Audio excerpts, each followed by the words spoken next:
The man I referred to earlier from Redstone Arsenal area, who is given materiel occasionally, is not always extraterrestrial.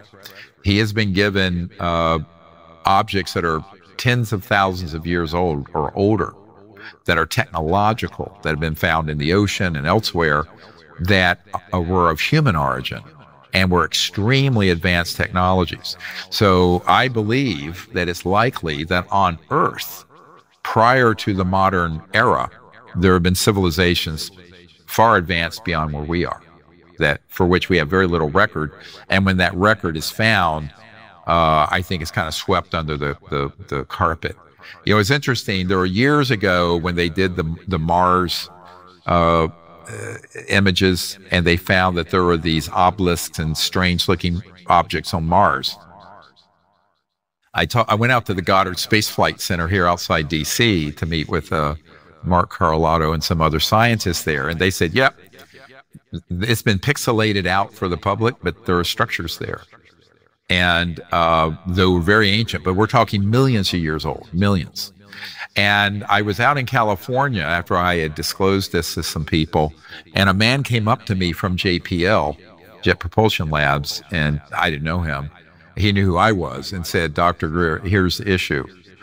You're right, those exist, but we can't disclose that." I said, "Why? It's not an operational ET device. It's not, you know, it's old." He says, "Yes, but you don't understand how powerful that this information is." I said, "Why?" He says, "If this was disclosed, it would collapse the fundamentalist orthodox belief systems of every religion on Earth." I said, "What? This science and this evidence is being kept secret for religious reasons?" He says, "Yes, because the creation myths." Now, I'm not talking about most people, but those sort of fundamentalist orthodox belief systems, they'd all crumble. They'd be completely gone. And you would have to come up with something a little more rational, right?